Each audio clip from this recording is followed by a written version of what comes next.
భర్త చనిపోయిన వారిపై కనీసం జాలి లేకుండా వారికి గత వైసీపీ ప్రభుత్వంలో జగన్మోహన్ రెడ్డి ఎటువంటి సహాయ సహకారాలు అందించకుండా వారిని మోసం చేశాడని తెలుగుదేశం పార్టీ రాష్ట్ర అధికార ప్రతినిధి పిఠాపురం మాజీ ఎమ్మెల్యే ఎస్వీఎస్ఎన్ వర్మ విమర్శించారు. ఎన్టీఆర్ భరోసా పెన్షన్ పంపిణీ కార్యక్రమంలో భాగంగా పిఠాపురం మండలం వెల్దుర్తి, విరవ, మంగితుర్తి గ్రామాల్లో మాజీ ఎమ్మెల్యే ఎస్వీఎస్ఎన్ వర్మ పర్యటించి నూతన పెన్షన్లను పంపిణీ చేశారు. ఈ సందర్భంగా మాజీ ఎమ్మెల్యే వర్మ మీడియాతో మాట్లాడారు.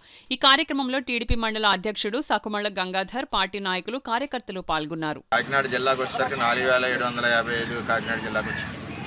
అంటే ప్రభుత్వాలు, నాయకత్వాల యొక్క మనస్తత్వం ఎలా ఉంటుంది అన్నది దానికి నిదర్శనం ఈరోజు చంద్రబాబు నాయుడు గారు స్పౌస్ పెన్షన్స్.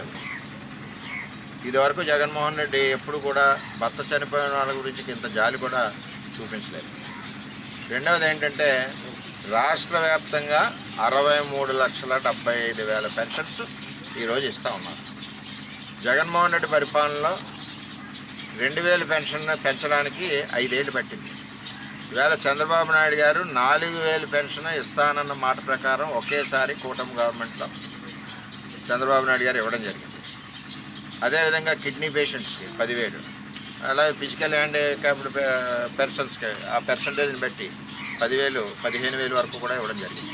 ఇదంతా దేనికి ఇస్తున్నారంటే ఒక కుటుంబాన్ని ఆదుకోవాలి, వాళ్ళు ఎలాగ బతుకుతారు, వాళ్ళకి చేయూత ఇవ్వాలన్న సదుద్దేశంతో కూటమి గవర్నమెంట్లో చంద్రబాబు నాయుడు గారు ముఖ్యమంత్రిగా ఇవ్వడం జరిగిందని చెప్పి తెలియజేస్తాం. అంచేత ఇవన్నీ కూడా మనం అర్థం చేసుకోవాలి. అది కూడా ఇదివరకు పెన్షన్ 10, 15, 20 తారీఖు వచ్చి ఈవేళ 1వ తారీఖు పెన్షన్, 30వ తారీఖు సెలవు అయితే 1వ తారీఖు సెలవు అయితే 30ని ఇస్తున్నారు, 1/30 సెలవు అయితే 29ని ఇస్తున్నారు.